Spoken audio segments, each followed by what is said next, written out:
بسم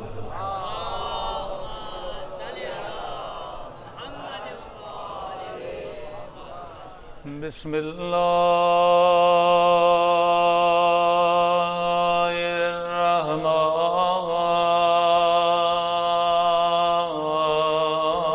الرحمن الرحيم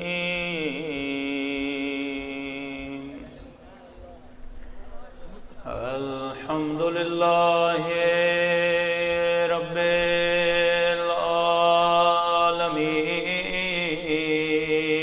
العالمين الحمد لله كما هو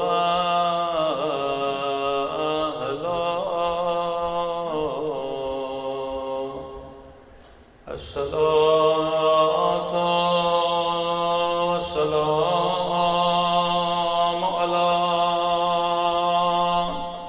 سيد المرسلين وخاتم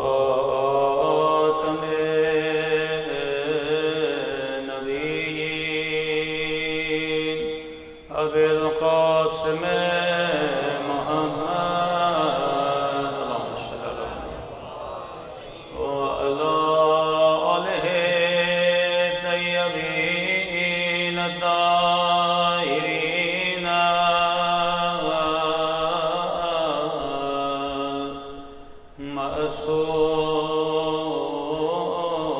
معصومين سمیت کے امام زمانہ کے ظہور کی دعا اللہم کل ولیک حجت ابن الحسن صلواتک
برحمتك يا أرحم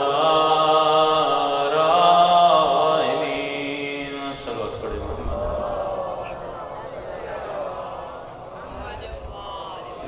بسم الله الرحمن الرحيم رب اشرح لي صدري ويسر لي أمري واحلل عقدة من لساني يفقهوا قولي أما بعد فقد قال سبحانه وتعالى وما خلقت الجن والانس الا ليعبدون صلوات پڑھیں محمد وعلى محمد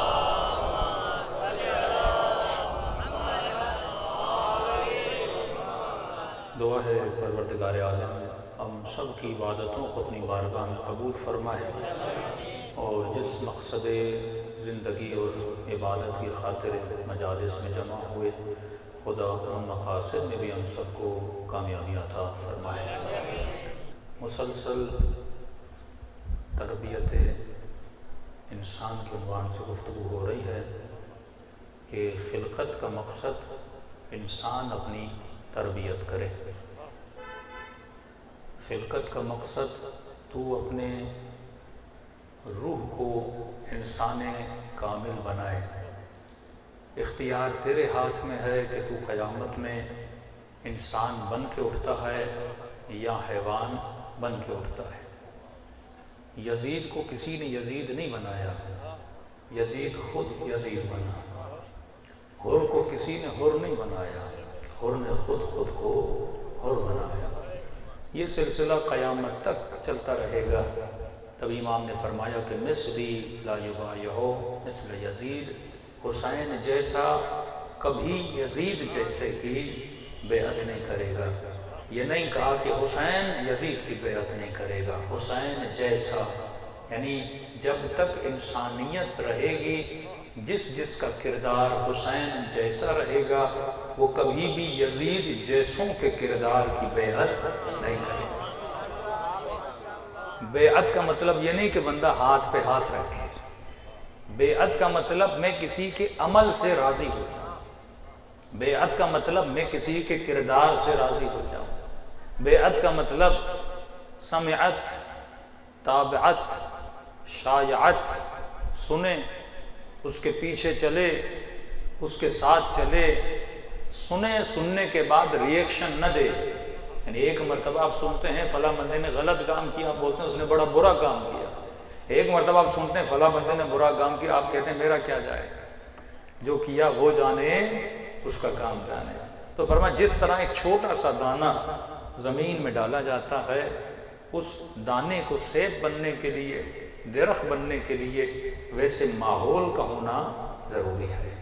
اب تو بھی اگر سلمان بننا چاہتا ہے، تو بھی اگر ابو ذر بننا چاہتا ہے، تو تیرے لیے بھی ضروری ہے تو اپنی زندگی میں ویسا ماحول بنائے۔ صلوات پڑھے محمد و آل محمد۔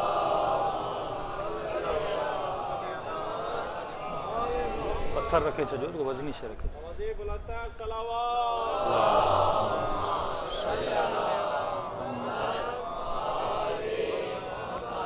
بارہ دیگر صلوات پڑھے محمد۔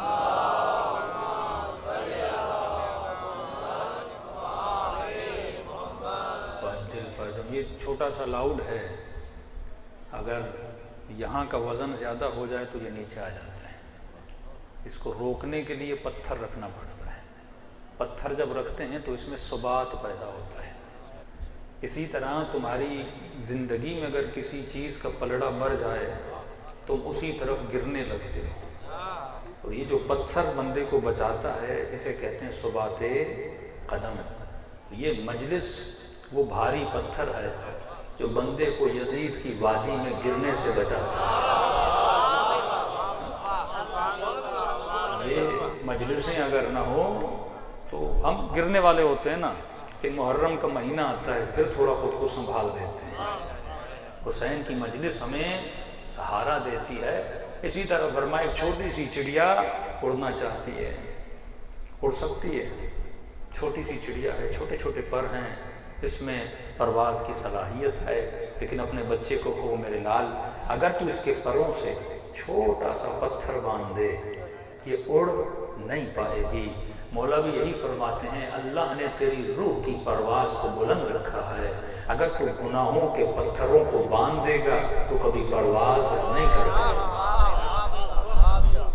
پرواز کرنا ہے تو انوائرمنٹ اور ماحول ویسا ہونا چاہیے۔ تربیت کا ٹاپک بہت بڑا ہے، تقریباً 150 کے قریب لیکچرز ہوں تاکہ انسان کو سمجھ آئے۔ اگر اللہ نے زندگی دی، ہماری کوشش ہے کہ تربیت انسان کے عنوان سے تقریباً کم از کم 100 لیکچرز ریکارڈ کر کے رکھے جائیں، تاکہ جن کو سیکھنا ہے، جو خود کو انسان کامل بنانے کی طرف لے جانا چاہتے ہیں، وہ اس سے استفادہ ہے۔ آج ایک نقطہ تربیت کا جو ہمارے ماحول کے حساب سے بھی بڑا اہم ہے کہ مولا فرماتے ہیں کہ انسان دیندار تب بن سکتا ہے جب وہ اپنے زمانے کی پہچان رکھے۔ ایک تو ہے خود کو پہچاننا، لیکن یہ جو میں ہوں میں رہتا کہاں پر ہوں؟ دو چیزیں ہیں، مکان اور زمان۔ تیرا مکان ہے زمانے میں، اب زمانہ کیسا ہے، مجھے زمانے میں کیسے چلنا ہے۔ کئی ہمارے مومنین سوال کرتے ہیں مولانا پاکستان میں بجلی چوری کر سکتے ہیں کہ نہیں؟ بجلی چوری کر سکتے ہیں کہ نہیں؟ اب یہ سوال کیوں اٹھتے ہیں؟ حالانکہ سب کو پتہ ہے چوری گناہ ہے، لیکن یہاں سوال لوگ کرتے ہیں مولانا کر سکتے کہ نہیں؟ فتویٰ میں نہیں دوں گا، کمرے میں آئیے گا تو آپ کو جواب دے دیں گے، کیونکہ آپ زمانے کے اندر ہیں اور زمانے کے اندر اس کے حالات ہیں۔ مکے والوں کا مسئلہ یہ نہیں تھا کہ وہ خدا کو نہیں مانتے تھے۔ کسی نے امام سے پوچھا کہ مولا جب یہ مکے والے مشرک تھے اور جب خدا کو پکارتے تھے تو کس نام سے پکارتے تھے؟ تو کہا خدا کو اللہ کے نام سے پکارتے تھے۔ یہ نہیں کہ مکے والے عبادت گزار نہیں تھے، وہ عبادت کرتے تھے، کعبے کا طواف کرتے تھے۔ اگر ایسا ہوتا تو کبھی ابرہا کعبے پہ حملہ نہ کرتا۔ یعنی مکے کا ماحول ایک دینی ماحول تھا۔ رسول یہ منوانے کے لیے نہیں آئے تھے کہ اللہ کو مانو، اللہ کو مانتے تھے۔ ایشو کیا تھا مکے کا؟ دیندار تھے پر ٹیڑھے دیندار تھے۔ رسول آئے ان کے ٹیڑھے پن کو کیا کریں؟ سیدھا کریں۔ تبھی خدا نے کہا اے میرے حبیب جناب جعفر کا شکریہ ادا کرو۔ جعفر طیار کہا اے خدا کیوں؟ کہ ابھی اسلام آیا نہیں تھا، پر اسلام کے آنے سے پہلے یہ اسلام پہ عمل کرتا تھا، اس کا شکریہ ادا کرو۔ کہ جعفر تجھے بشارت ہے خدا تیرا شکریہ ادا کر رہا ہے، بتا تو کون سا کام کرتا تھا اسلام سے پہلے جو اسلام آیا نہیں؟ کہ یا رسول اللہ میں نے جہالت کے دنوں میں کبھی شراب کو منہ نہیں لگایا، میں نے کبھی بدکاری نہیں کی، میں نے کبھی کسی بت کو سجدہ نہیں کیا۔ کہ اللہ بھی بشارت دیتا ہے جنت میں تجھے 2 پر عطا کرے گا۔ لقب بنا جعفر طیار، وہ جعفر جو جنت میں پرواز کرتا ہوا نظر آئے گا۔ تو یہ جو ہمارے ذہنوں میں ہے کہ پتہ نہیں مکے والے خدا کو نہیں مانتے تھے، ایسا نہیں تھا۔ دین بگڑ چکا تھا، دین کی شکل بگڑ چکی تھی۔ رسول اس شکل کو بنانے کے لیے آئے۔ ان کا ایشو خدا سے نہیں تھا، مسئلہ رسول سے تھا کہ اللہ کو تو مانیں گے لیکن اے مصطفیٰ ہم تجھے نہیں مانیں گے۔ تو رسول اس ٹیڑھے دین کو سیدھا کرنے کے لیے آئے۔ دوسری چیز، اگر مشرک صرف رسول خدا کے زمانے میں تھے تو پھر ہمیں آدھے قرآن کی چھٹی کر دینی چاہیے، کیونکہ آدھے قرآن کی آیتیں کن کے لیے ہیں؟ مشرکوں کے لیے ہیں۔ تو اگر مشرکوں کے لیے اور میں بولوں کہ میں تو پکا مسلمان ہو گیا ہوں، تو پھر وہ قرآن کی آیتیں میرے کس کام کی؟ اسی قرآن میں بنی اسرائیل کا قصہ، اسی قرآن میں جناب یوسف کا قصہ، اسی قرآن میں جناب لوط کا قصہ، اسی قرآن میں جناب نوح کا قصہ۔ تو اگر یہ میں بولوں کہ یہ قصے اس زمانے والی اقوام کے لیے تھے اور ان کا مثلا ٹنڈو العیار کے لوگوں سے کوئی لینا دینا نہیں ہے، تو پھر اس قرآن کے پڑھنے کا فائدہ کیا رہا؟ یہ آدھے سے زیادہ مشرکوں کے بارے میں اور سارے بنی اسرائیل کے قصے، یہودیوں کے قصے مسلمان سے پڑھ کے کیا کرے؟ میرے چھٹے امام فرماتے ہیں قرآن کی جو آیت بھی پڑھو یہ سمجھو یہ تیرے ساتھ بات کر رہی ہے۔ واقعہ یوسف کا ہے لیکن اے جوان بات تیرے ساتھ ہو رہی ہے، بات قوم لوط کی ہے لیکن بات تیرے ساتھ ہو رہی ہے، کیونکہ جو قوم لوط کے جذبات تھے وہ جذبات مرے نہیں۔ جو خواہش زلیخا کی تھی کہ آج زلیخائیں نہیں ہیں، جو ایمان یوسف کا تھا کہ آج ایسے مومن نہیں ہیں۔ واقعات خود کو ریپیٹ کرتے ہیں، تجھے دیکھنا ہے تو قرآن سے کیا سمجھ رہا ہے اور کیا دے رہا ہے۔ فرمایا امام زمانہ کو بھی پہچانو اور زمانہ شناس بھی بنو۔ بڑی اہم نقطہ ہے تربیت کا۔ رسول خدا فرماتے ہیں اعقل الناس، سب سے عقل مند ترین انسان وہ ہے جو اپنے زمانے میں نگاہ بابصیرت رکھے۔ آنکھیں تو آپ سب کے پاس ہیں، لیکن کیا بصیرت والی آنکھ ہے کہ دشمن کے فتنوں کو سمجھو، حکم الہی کو سمجھو؟ اب سنو، چند واقعات سناؤں گا جس سے آپ کو سمجھ میں آئے کہ دین کا حکم اور ہے، رسول کی سنت اور ہے، اور وہ سنت کس زمانے میں تھی وہ زمانہ اور ہے۔ اگر صرف سنتوں کو دیکھو گے، زمانے کو نہیں دیکھو گے، اسلام سمجھ میں نہیں آئے گا، بلکہ تم مسلمانوں کو ہسٹری میں جینا سکھا دو، جس طرح آج مولوی اور آج کے مفتی کر رہے ہیں۔ ایک بندہ آیا مولا علی سے ملنے، کیا دیکھا؟ علی کی داڑھی سفید ہے۔ کہنے لگا کہ یا علی آپ سنت رسول پہ عمل نہیں کرتے۔ مولا نے کہا کیسی سنت؟ کہ رسول خدا کا فرمان تھا اپنی داڑھیوں کو خضاب کرو اور اپنی شکلیں یہودیوں جیسی نہ بناؤ۔ مولا مسکرائے، فرمایا ہاں میرے حبیب نے یہ کہا تھا، لیکن وہ زمانہ اور تھا، یہ زمانہ اور ہے۔ زمانے کو سمجھنے کی کوشش کریں، جو کہا تھا اس زمانے کے لیے تھا، علی کا زمانہ اور ہے۔ کہ کیا مطلب علی؟ فرمان رسول نے کہا اپنی داڑھیوں کو خضاب کرو، اپنی شکل یہودیوں جیسی نہ بناؤ، کیونکہ یہودیوں کی داڑیاں سفید ہوتی تھیں۔ اس زمانے میں یہودی زیادہ تھے، مسلمان کم تھے۔ کہا تیری داڑھی میں اور یہودی کی داڑھی میں فرق ہو تاکہ تو چلے، پتہ چلے یہ مسلمان جا رہا ہے، تبھی کا داڑھیوں کو خضاب کرو۔ کہ آج یہودی اقلیت میں ہیں، ہم اکثریت میں ہیں، اسلام اتنا پھیلا، اب کوئی یہودی ہمیں نظر ہی نہیں آتا، تو اب ہم موازنہ کس کے ساتھ کریں؟ آج سب کے سب مسلمان ہیں، تو اس وقت خضاب کرنے کی ضرورت نہیں ہے۔ اور آج آپ مفتی دیکھتے ہوں گے جو پاکستان میں لال داڑیاں لے کے گھوم رہے ہوتے ہیں، وہ اسی حدیث لیتے ہیں کہ رسول خدا نے کہا تھا داڑھی کو لال کرو یہودیوں جیسے۔ آج کون سا یہودی ہے یہاں پہ بھائی؟ ہاں ٹنڈولہ یار میں کوئی یہودی رہتا ہے تو کیوں داڑھی کو لال کر رہا ہے؟ یعنی اگر حکم کو زمانے کے ساتھ نہیں سمجھو گے، اسلام پہ عمل کرنا صرف نہیں ہے، صرف دیندار بننا ضروری نہیں ہے، دیندار کو سمجھنا بھی ضروری ہے۔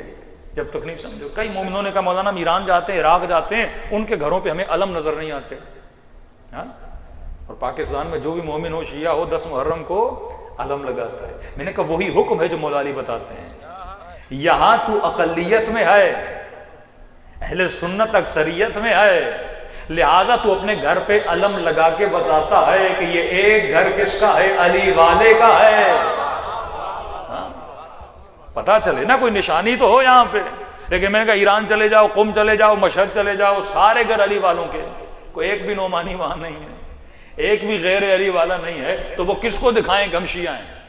جبکہ سب کو پتا ہے ہر گلی میں، ہر مسجد میں علی ولی اللہ کی اذانیں اور ہر جگہ علی کا نام ہے، تو وہاں دکھانے کی ضرورت نہیں ہے۔ دکھایا وہاں جاتا ہے جہاں کوئی تجھے جانتا نہیں، وہاں تو جس بھی چہرے کو دیکھو وہ علی کا ماننے والا چہرہ ہے نا۔ تو اب بندہ یہ سوچے نہیں یہاں پہ میں نے علم لگایا ہے تو ایران جاؤں، گھر لوں، وہاں پر بھی علم لگاؤں، تو مطلب تو احکام کو سمجھ نہیں رہا، صرف حکم اسلام کو نہیں سمجھنا، اپنے زمانے کو بھی سمجھنا ہے، میں کس زمانے میں رہتا ہوں، بصیرت ہونی چاہیے۔ مولا فرماتے ہیں المؤمن کیس، مومن تیز ہوتا ہے، مومن ہوشیار ہوتا ہے، اپنے زمانے کو سمجھتا ہے۔ میرے امام ہادی، امام دہم 10ویں امام کی حدیث ہے، صلوات پڑھیں مولا کی شان پر۔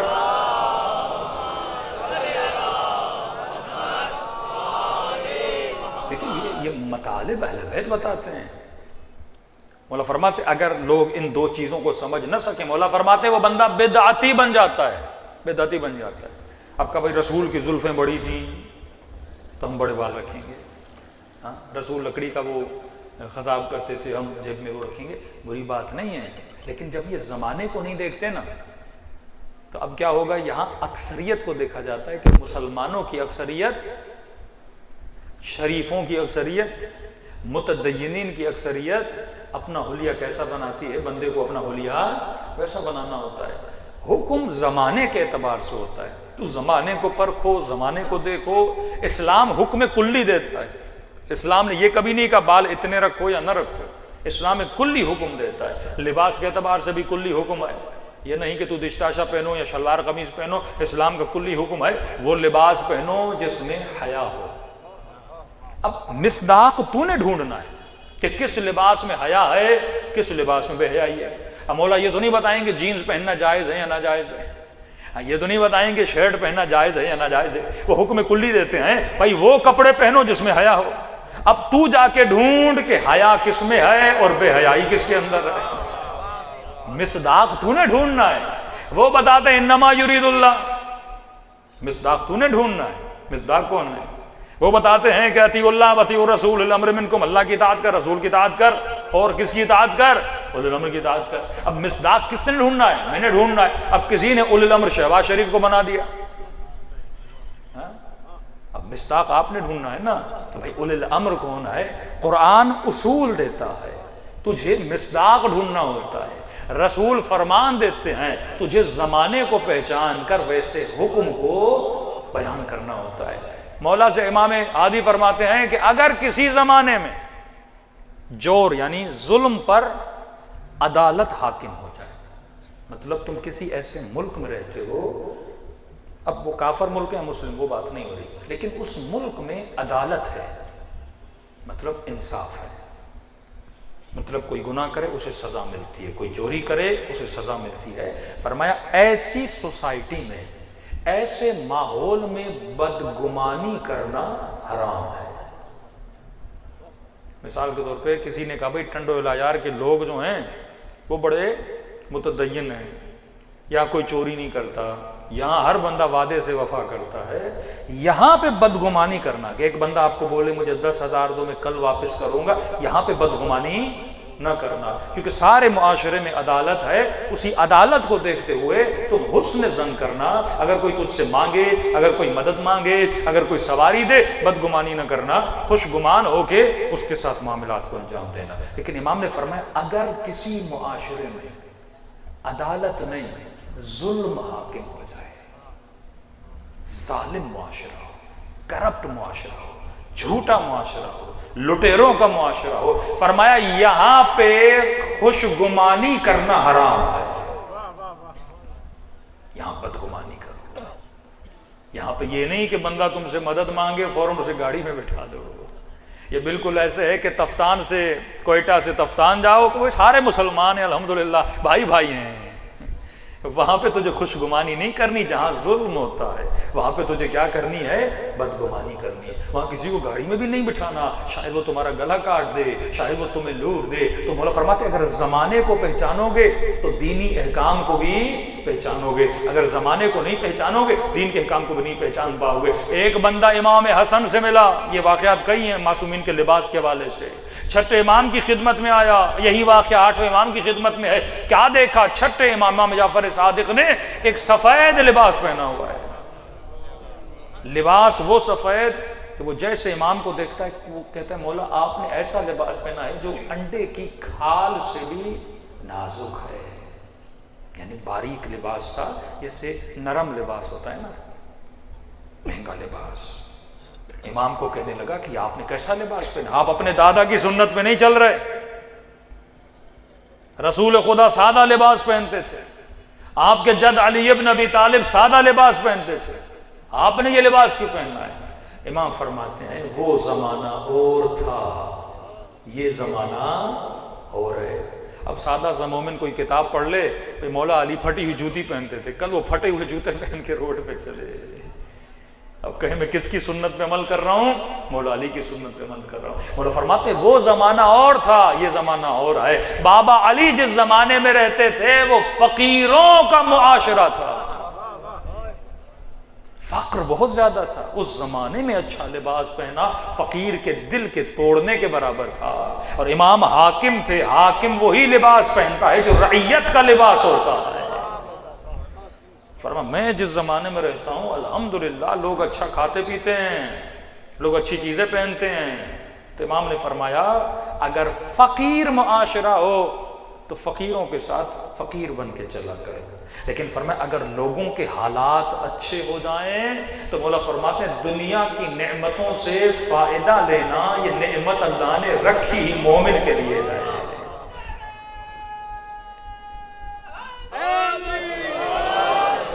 نعمت فاسق کے لیے نہیں ہے.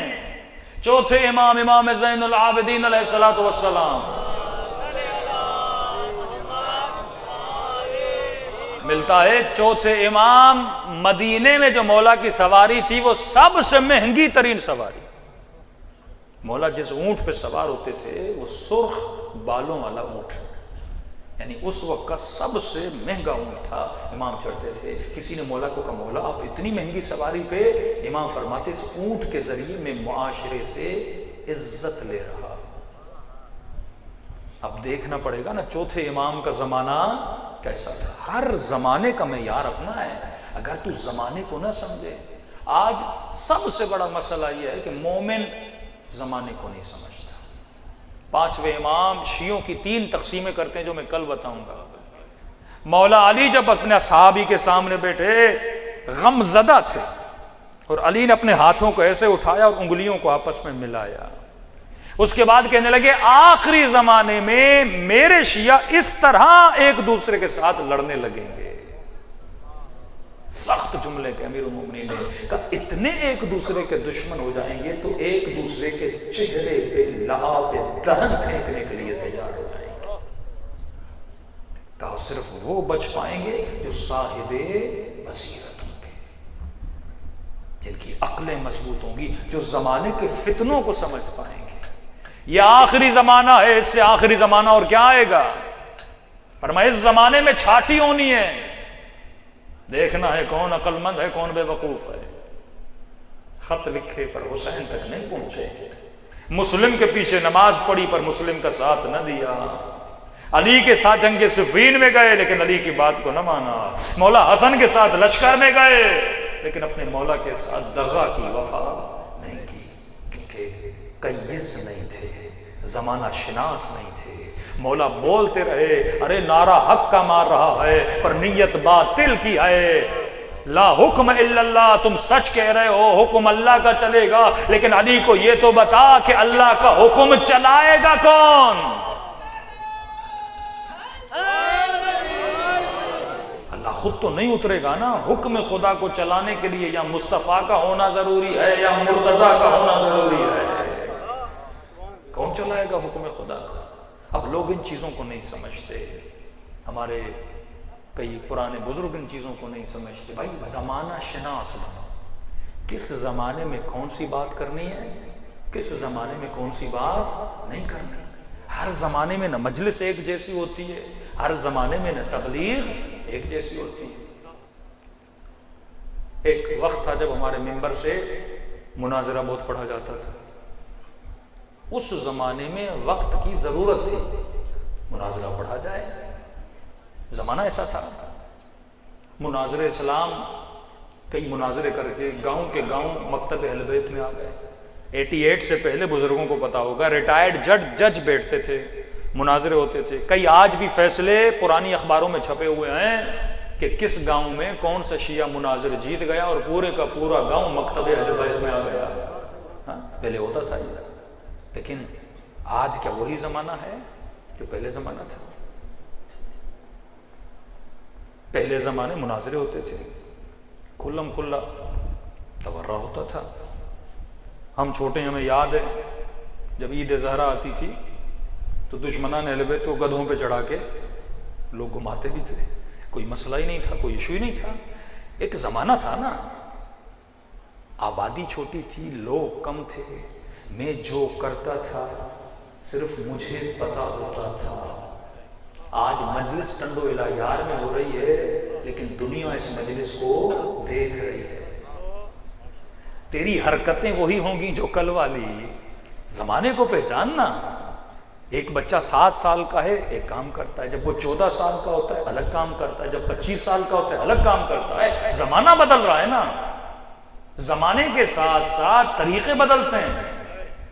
کیوں؟ کیونکہ میں نے دشمن کو موقع نہیں دینا. اگر میں دشمن کو موقع دوں گا، وہ دشمن جو پہلے سے میرے خون کا پیاسا ہے کہ اتنے بدبخت. ایک ویڈیو کلپ ان کے مولوی کا نکلا کہ یہ سیلاب آیا ہے، بستیوں میں لوگوں کے گھر اجڑ گئے ہیں، لوگوں کے مال مویشی مر گئے. برملا کہہ رہا ہے جو بستی شیعوں کی ہے ان کو ایک پائی نہیں دینا، ان کو مرنے دو. اس قدر دشمنی اہل بیت علیہ الصلوۃ والسلام. زمانہ وہ اور تھا، آج زمانہ اور ہے. اس زمانے میں تبلیغ کا انداز اور تھا، آج تبلیغ کا انداز اور ہے. اس زمانے میں جو بھی کروں مجھے کوئی دیکھ نہیں رہا تھا. آج امام بارگاہ نہیں ہے، پوری دنیا آپ کو دیکھ رہی ہے. آج آپ کا نعرہ، آپ کی باتیں، ہر شے آپ کی ریکارڈ ہوتی ہے، دنیا اسے دیکھتی ہے. اور وہ دشمن جو میں نے کچھ نہیں کیا تھا پھر بھی اس نے اتنے الزام لگائے، پروپیگنڈا کیا کہ لوگ شیعوں کے خلاف ہو گئے، ان کی مجلسوں میں نہیں جانا. علیاذ باللہ یہ نیاز میں ذوالجناح کا فضلہ ملاتے ہیں، یہ شام غریبہ میں خدا نخواستہ علیاذ باللہ ثم علیاذ باللہ بدکاریاں کرتے ہیں. کیوں؟ تاکہ کوئی اہل سنت کا جوان مجلس میں نہ آئے، نیاز نہ کھائے کہ اسے پتا چلے گا پتہ نہیں خون ڈالتے ہیں کیا کرتے ہیں. ایسے ایسے پروپیگنڈے کی علم کے نیچے سے گزرو گے نکاح باطل ہو جائے گا. مطلب شیعہ گھر کے قریب گھر بھی نہ لو. جہاں شیعہ کا سایہ ہو یا شیعوں کے علم کا سایہ ہو وہاں سے اہل سنت کا گزرنا بھی نہ ہو. اگر گزرے گا تو شیعوں کے ساتھ ملے گا حقیقت کا پتہ چلے گا مکتب اہل بیت میں آ جائے گا. ہاں پروپیگنڈا کیوں کیا جاتا ہے؟ اتنا پروپیگنڈا علی ابن ابی طالب کے خلاف کیا گیا. جب شام کے لوگوں کو پتا چلا کہ علی کی شہادت مسجد میں ہوئی ہے تو کہنے لگے کہ علی نماز بھی پڑھتا تھا. اتنے ذہنوں کو غلاظتوں سے بھرا گیا اہل بیت علیہ الصلوۃ والسلام کے خلاف. وہی پروپیگنڈا وہی روش آپ کے خلاف چلی. لیکن جیسے زمانہ بدلا، معصوم فرماتے نا باطل زیادہ دیر تک حاکم نہیں رہتا، ایک نہ ایک دن جھوٹ نکل آتا ہے، سچ ثابت ہو جاتا ہے، حق خود کو ظاہر کرتا ہے. اب جب میڈیا آیا تو آپ کی مجلسیں ریکارڈ ہوئیں، شام غریبائیں ریکارڈ ہوئیں. ہم نے کہا بھائی کیمرے لے کر آؤ، دیکھو ہم نیاز کیسے بناتے ہیں، ہم تو باوضو ہو کے نیاز بناتے ہیں، ہم تو پاکیزگی کے ساتھ نیاز بناتے ہیں، ہم تو مجلسوں میں بھی باوضو ہو کر آتے ہیں. یہاں کسی خاتون کا تصور بھی نہیں ہے، خواتین کی نشست الگ ہوتی ہے، مردوں کا بیٹھنا الگ ہوتا ہے. اب جب انہوں نے دیکھا مولوی کی ساری محنت پہ پانی پھر گیا، پروپیگنڈا ختم ہو گیا. کس نے آپ کو بچایا؟ زمانے کے ساتھ ساتھ آپ کے عقیدے لوگوں کے سامنے کیا ہوتے گئے؟ ظاہر ہوتے گئے. اب مجھے اپنی زمانے کو سمجھ کے عزاداری کو کرنا ہے. اگر میں زمانے کو نہیں سمجھوں گا، اللہ کا یہ کرم تھا کہ مولا علی کی ولادت کعبے میں، شہادت مسجد میں، اللہ نے جو کرنا نہ تھا اللہ نے کر دیا. اب بندے کی اپنی عقل ہے. مطلب یہ جب مکے جائے گا، کعبے کا طواف کرے گا، اس مولوی کو تب علی یاد آئے گا. اور شہادت مسجد میں، یعنی جب یہ مسجد میں خدا کو سجدہ کرے گا، اسے علی کا سجدہ یاد آئے گا.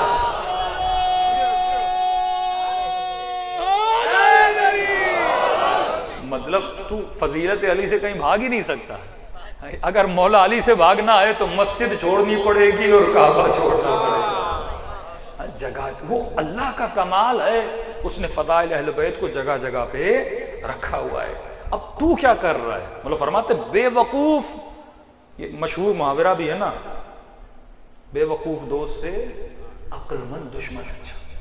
جب تو بے وقوف بن جائے گا تو مکتب کو نقصان دے گا، تو مذہب کو نقصان دے گا. جب تو زمانہ شناس نہیں بنے گا، امام زمانہ کی مدد نہیں کر سکتا. مولا زمانے کا امام ہے، تو سمجھ کہ کس زمانے میں کس طرح مکتب اہل بیت کو بڑھانا ہے. آج دشمن نے پروپیگنڈے کر کے، اب وہ پروپیگنڈا تب تھا جب ہم کچھ کرتے نہیں تھے، کچھ نہیں کرتے تھے، پھر بھی غلط پروپیگنڈا مکتب اہل بیت کے ماننے والوں کے خلاف. اب سوال ہی، اب تو کیمرے آپ کو دیکھ رہے ہیں، اب آپ جو کچھ کرو گے اس چیز سے وہ غلط پروپیگنڈا بنا کے آپ کے خلاف استعمال کر سکتے ہیں. میں یہ سمجھوں کہ میں ایک لفظ بول رہا ہوں بس ٹنڈو لائر والے سن رہے ہیں، نہیں. آج تیری باتیں پورے عالم اسلام پہ اثر انداز ہوتی ہیں. آج تمہارا ایک جملہ عالم اسلام پہ اثر انداز ہوتا ہے.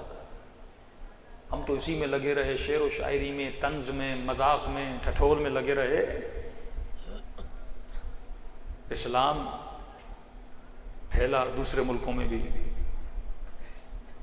دشمن سے کبھی کچھ سیکھا بھی کرو. تبلیغی جماعت والے بڑے سخت مخالف ہیں اہل بیت کے جانے والوں، لیکن ایک خوبیاں ان میں بڑی ہیں. ہم تو بس شعر پڑھتے رہے کہ تھیلا اٹھا کے اور چھوٹی شلواریں اور بڑی قمیضیں پہن کے چل رہے ہیں اور مجمع واہ واہ واہ واہ کرتا رہا. علی نے کبھی کسی کا مذاق نہیں اڑایا. در در جا کے انہوں نے دین پھیلایا، اسلام پھیلایا، اور اس کی آڑ میں انہوں نے اہل بیت کی نفرت بھی پھیلائی. پورے بلوچستان والے لوگوں کو شیعوں کا دشمن بنا دیا، اور ہم بس شعر پڑھتے رہے اور مجمع واہ واہ کرتا رہا. تو بھی تو کوئی بسکا اٹھاتا، تو بھی تو در در جاتا، علی کا پیغام پہنچاتا. ملیشیا، افریقہ، تنزانیہ، ساؤتھ افریقہ، کہاں تک. ہمارے علمیہ یہ ہے کہ تبلیغ صرف مولانا کرتا ہے. مجمع کہتا ہے میرا کام تھوڑی ہے تبلیغ کرنا. ہمارا تاجر کہتا ہے میرا کام تھوڑی ہے تبلیغ کرنا. ہمارا بزنس مین کہتا ہے میرا کام تھوڑی ہے تبلیغ کرنا. ہمارا سیاستدان کہتا ہے میرا کام تھوڑی ہے تبلیغ کرنا. لیکن ان کے 10 ملین مبلغ ہیں، 10 ملین مبلغ، 1 کروڑ۔ اس میں مولوی نہیں ہے، تاجر، دکاندار، درزی، ڈاکٹر، انجینئر، ریٹائرڈ فوجی، یہ سارے ان میں ہوتے ہیں۔ وہ ان کو بس اتنا کہتے ہیں بھائی پورا سال تم اپنی مرضی سے گزارتے ہو، اپنے پورے سال سے 6 دن 10 دن اللہ کی راہ میں تبلیغ کے لیے دو۔ ڈاکٹر اپنے پورے سال میں 6 دن چھٹی کرتا ہے، اجتماع میں جاتا ہے، کچھ دینی باتوں کو سیکھتا ہے، پھر اس کو بھیج دیا جاتا ہے کوئی ملیشیا، کوئی افریقہ، کوئی کہاں کوئی کہاں کوئی کہاں۔ وہاں پہ جا کے کیا کرتے ہیں؟ لوگوں کے گھروں کو کھٹکھٹاتے ہیں، تبلیغ کرتے ہیں، بھائی مسجد آؤ، نماز آؤ، روزے کے لیے آؤ، اور وہاں پہ اپنے پیغامات کو پھیلاتے ہیں۔ اس طرح انہوں نے پوری دنیا میں اپنی جڑوں کو کیا کیا؟ مضبوط کیا۔ اور ہم یہاں پہ ٹھٹھولیں کرتے رہے، مذاقیں اڑاتے رہے۔ جب مجھے پتہ ہی نہ ہو کہ میں نے بھی مکتب کو بڑھانا ہے، میں نے بھی مذہب کو بڑھانا ہے، جب میں زمانہ شناس نہ بنوں کہ کس زمانے میں میں نے مکتب کی تبلیغ کیسے کرنی ہے، کس زمانے میں میں نے مذہب کو کیسے بڑھانا ہے، تو ظاہر ہم ناکام رہیں گے۔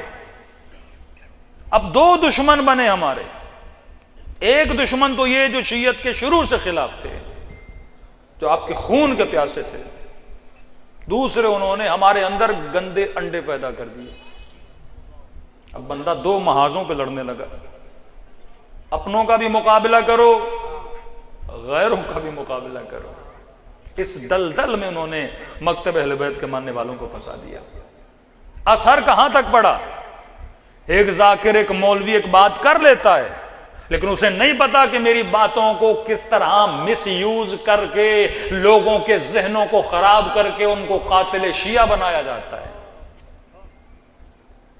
ایران کا ایک بہت بڑا دہشت گرد پکڑا، ریگی نام سنا ہوگا آپ نے۔ اسے جب پکڑا، اس کا انٹرویو لیا، کہا تم کیسے جوانوں کو شیعوں کے خلاف کرتے تھے؟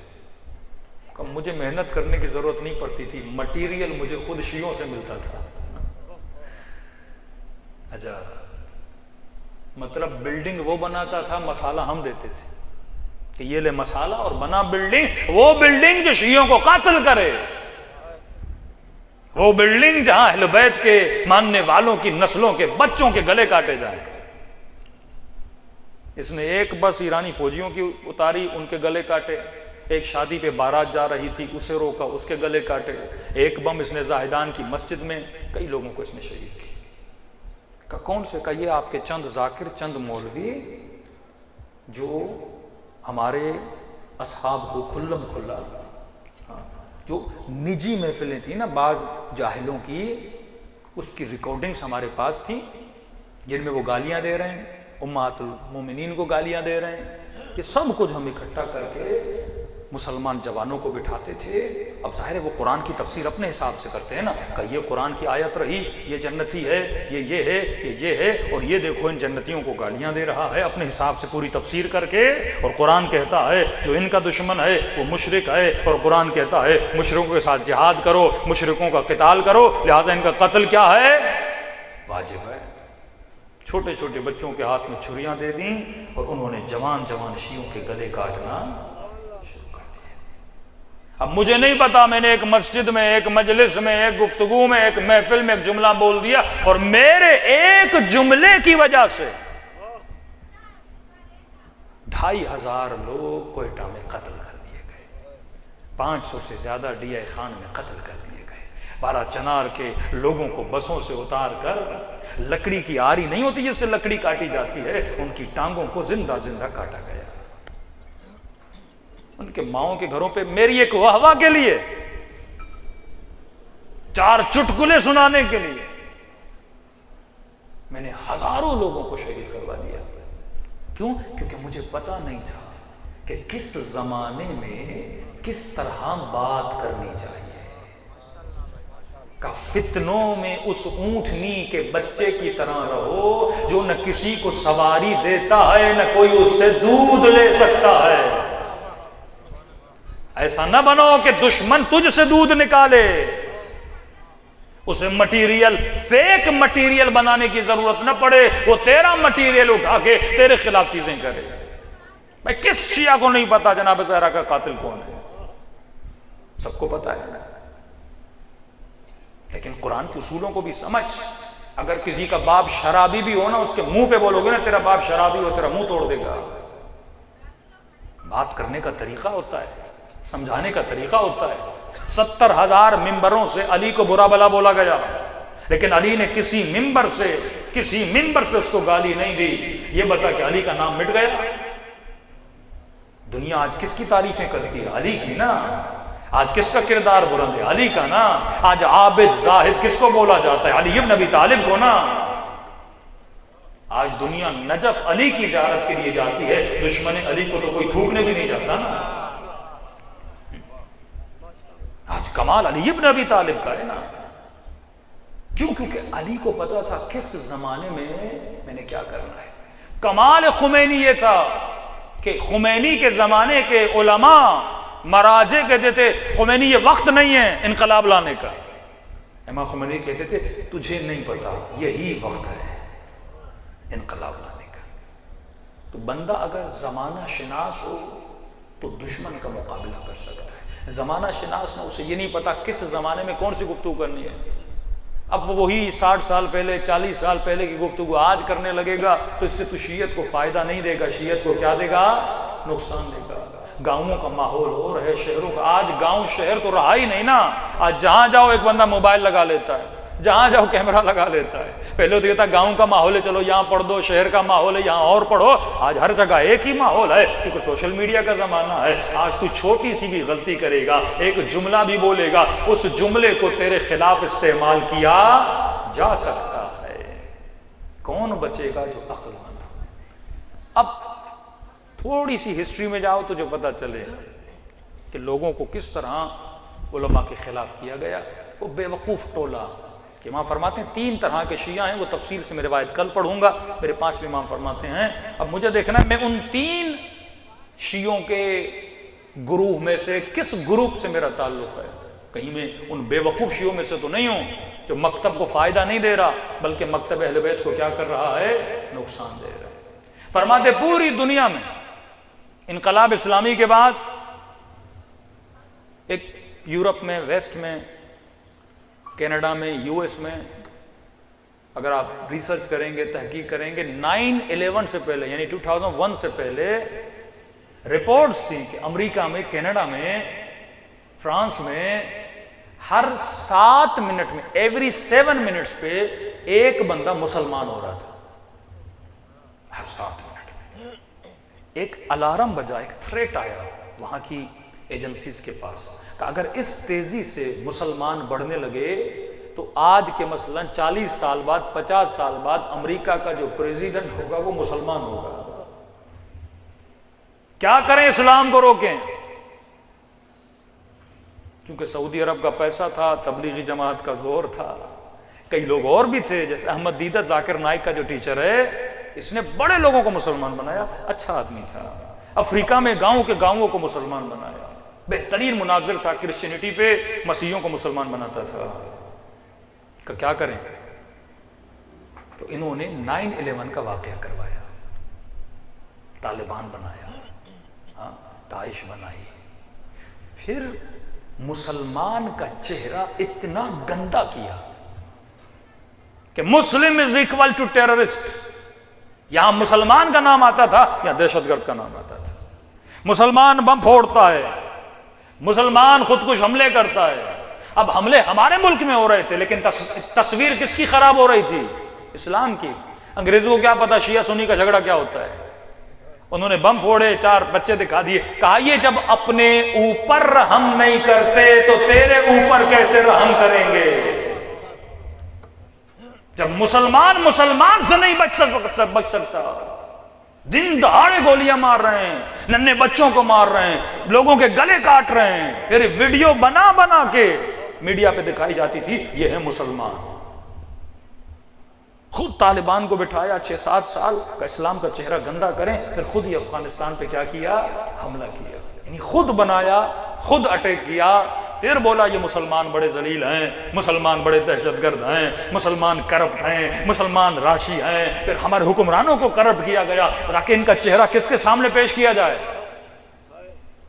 اگر ایک حکمران گندا ہوتا ہے تو وہ خود گندا نہیں ہو رہا، وہ ایک مسلمان کے چہرے کو گندا کر رہا ہے، وہ اسلام کی تصویر کو گندا کر رہا ہے کہ یہ دیکھو عرب ممالک کے مسلمان عیاش بادشاہ، دن رات شراب کے پیچھے، دن رات زنا اور بدکاری کے پیچھے، یہ ہے مسلمان۔ دوسرے یہ دیکھو دہشت گرد، قاتل، غارت گرد، داعش بنائی، آئیس بنائی۔ اب کسی انگریز سے پوچھو کہ مسلمان بنو گے، کہتے ہیں معافی بھائی معافی، دہشت گرد بننا ہے مجھے، قاتل بننا ہے مجھے۔ پہلا پلان ان کا کامیاب ہو گیا۔ دوسرا ایشو کیا تھا؟ ادھر سے وہابی بھی کام کر رہے تھے، ادھر سے حکومت اسلامی جب سے آئی تو شیعہ بھی کام کر رہے تھے۔ محنت وہابی کرتے تھے لوگوں کو، مسیحیوں کو مسلمان بنانے میں، اس کا پھل کون کاٹتا تھا؟ شیعہ کاٹتے تھے۔ کیوں؟ کیونکہ مسیحی میں تعصب نہیں ہے۔ اگر تعصب ہوتا وہ اپنا مذہب چھوڑ کے مسلمان نہ بنتا۔ اب جیسے مسلمان بن جاتا تھا، اس کو ایک تیجانی سماوی کی کتاب ملتی تھی، تیجانی کا تو نام سنا ہے نا، دنیا میں سب سے زیادہ اس بندے نے شیعہ بنا ہے۔ تونس کا سنی تھا، شیعہ بنا، اس نے کتاب لکھی، 10 سے 15 کتابیں، ہر مومن پڑھے اس کتابوں کو، دنیا کی کسی بھی لینگویج میں اس کا ترجمہ ملے گا، فرینچ میں، ڈچ میں، ہر لینگویج میں اس کی کتاب کا ترجمہ موجود ہے۔ اس میں لکھا کہ میں شیعہ کیسے بنا، اور ایک اس کی مشہور کتاب ہے کہ شیعہ ہی اصل میں سنی ہے۔ اصل سنی تو ہم ہیں، تم تھوڑی ہو۔ شیعہ اصل میں رسول کی سنت پہ عمل کرتا ہے، اور اس کی کتاب بس ایک بار کوئی بندہ کتاب پڑھ لے، جیسے یہ مولوی مشتاق کی کتابیں تھیں، بین لگ گیا، لیکن وہ بندہ اگر کوئی سنی پڑھ لے وہ فوراً شیعہ بن جاتا تھا۔ اس نے انگلش میں، فرینچ میں، ڈچ میں، اسپینش میں، ہر لینگویج میں کتاب کا ترجمہ کروایا۔ اب یہ محنت کر کے ان کو مسلمان بناتے تھے، اور یہ ایک کتاب دے کے اس کو در علی پہ لا کے کھڑا کر دیتا تھا۔ اب وہ کرتے کیا تھے؟ وہی پروپیگنڈا جو پاکستان میں، شیعوں کی مجلس میں نہ جانا، شیعوں کے جلوس میں نہ جانا، ان کے علم کے نیچے سے نہ گزرنا، نکاح باطل ہو جائے گا۔ اب کوئی بندہ پاگل ہے نکاح باطل کروائے کہ مولوی نے بول دیا بیوی حرام ہو جائے گی۔ وہ کسی ہمارے مولانا نے کہا نا، نکاح اسی کا باطل ہوتا ہے جس کا نکاح گدھے نے پڑھایا ہو۔ اب بھائی گھوڑے کے دیکھنے سے نکاح کس کا باطل ہوتا ہے؟ بندے میں عقل ہو نا۔ یعنی مولوی سے کسی نے یہ نہیں پوچھا کہ میں گھوڑے کو دیکھوں گا میرا نکاح کیسے باطل ہوگا؟ پھر تو میں روز تمہیں دیکھ رہا ہوں، تم تو گھوڑے سے بھی گئے گزرے ہو۔ پھر تو سب شیعوں کا نکاح باطل ہونا چاہیے ان کی کری شکلیں دیکھنے سے۔ لیکن جب عقل بندے کی زائل ہو جائے نا، جب معاشرہ جاہل بن جائے، وہ ہر پروپیگنڈے پہ سمعن وطاعتا، ہر پروپیگنڈے پہ کیا کرتا ہے؟ عمل کرتا ہوا چلا جاتا ہے۔ اب وہاں پر بھی انہوں نے پروپیگنڈا شروع کیا۔ ایک مسیحی جو شیعہ بنا، انگریز، کہتا میں جیسے مسلمان بنا تو میرے مفتی نے مجھے کہا دیکھو اب مسلمان بنے ہو، لیکن ہمارے اندر بہت سارے فرقے ہیں، سارے فرقے اچھے ہیں لیکن ان میں خامیاں بہت ہیں، کوئی شرک کرتا ہے، کوئی بدعت کرتا ہے، کوئی یہ کرتا ہے، وہ کرتا ہے، ہم نے جو تجھے مسلمان بنایا ہے نا یہ حق کا فرقہ ہے، لیکن یاد رکھنا ان سب فرقوں میں ایک فرقہ بڑا خطرناک ہے، وہ خود کو کہتا مسلمان ہے پر مسلمان ہے نہیں، اسے جہاں بھی دیکھو نا اس کے قریب نہیں جانا، 4 فٹ دور ہی رہنا ان سے، کہ مجھے اتنا ڈرایا کہ وہ دوسری بات یہ تھوڑے جادوگر بھی ہوتے ہیں، پتہ نہیں یہ لوگوں پہ کیا پڑھتے ہیں کیا پلاتے ہیں، بندہ ان کا ہو جاتا ہے۔ یہ لٹرلی آپ کو باتیں بتا رہا ہوں، جب وزیرستان میں فوج نے آپریشن کیا، میں پچھلے سال ڈی آئی خان گیا ہوا تھا، وہاں کے مومنین بتا رہے تھے قبلہ یہ وزیرستان کے سارے لوگ ڈی آئی خان میں آ گئے، ڈی آئی خان کٹر وہابیت بہت ہے وہاں، بہت شیعوں کو وہاں قتل کیا، کئی لوگ وہاں سے مائیگریٹ ہو گئے، لیکن الحمدللہ اب بھی لوگ وہاں موجود ہیں۔ تو کہ یہ سارے وزیرستان کے لوگ کہاں آئے؟ ڈی آئی خان میں۔ وزیرستان کے لوگ مطلب سمجھو ان کے اوپر طالبان اتنے سال حاکم رہا، کتنی تبلیغ کی ہوگی شیعوں کے خلاف، ٹی وی کچھ بھی نہیں، بس بند ماحول میں لوگ رہتے تھے، مطلب زمانہ شناس نہیں تھے۔ اگر تو زمانہ شناس بنے تو خدا تجھے امام زمانہ سے ملاتا ہے، کہ جیسے عاشورہ کا جلوس نکلا، یہ گلی میں کھڑے ہو کے پوچھنے لگے یہ کون لوگ ہیں؟ تو سب نے کہا یہ شیعہ ہے۔ اب پہلی مرتبہ انہوں نے سنا شیعہ کا، انہوں نے زندگی میں کبھی شیعہ دیکھا، اگر مل جائے تو یہ سیدھا مار دیتے تھے، دیکھا تو انہوں نے شیعوں کو تھا نہیں۔ کہ شیعہ ہیں کہاں؟ کہ وہ آنکھیں پھاڑ پھاڑ کے دیکھ رہا تھا، اور یہ بندہ کہہ رہا ہے مجھے بول رہا تھا یار یہ تو ہم جیسے دکھتے ہیں۔ کہ کیا مطلب ہم جیسے دکھتے ہیں؟ ظاہر ہے انسان انسان جیسا دکھتے ہیں۔ ہمارے مفتی نے بولا تھا ان کے بڑے بڑے کان ہوتے ہیں۔ انہوں نے رسول کے صحاب کی توہین کی، اللہ نے ان پہ عذاب نازل کیا ہے، ان کے کان کیا ہو گئے ہیں؟ بڑے ہو گئے ہیں۔ اور رات کو جب سوتے ہیں نا تو ایک کان اپنے چہرے پہ رکھ کے سوتے ہیں۔ یہ پاکستان کی باتیں بتا رہا ہوں، اس قدر ذہنوں کو بھرا گیا، یعنی مطلب زمانہ اتنا آگے نکل چکا۔ ان کا مفتی آج تک بول رہا ہے کہ شیعوں پر اللہ کا عذاب ہے، ان کے اندر کوئی حافظ نہیں ہوتا، آج تک بول رہا ہے۔ شیعوں کو قرآن پڑھنا نہیں آتا، یہ اللہ نے ان پہ پھٹکار ڈالی ہے، یہ کبھی قرآن یاد نہیں کر سکتے۔ لیکن ایسا تماچا مارا ایران نے ان کے چہرے پر، 4 سال کا حافظ بنا کے دیا، آج تک اس کے جواب میں یہ کوئی حافظ 4 سال کا بنا نہیں سکے۔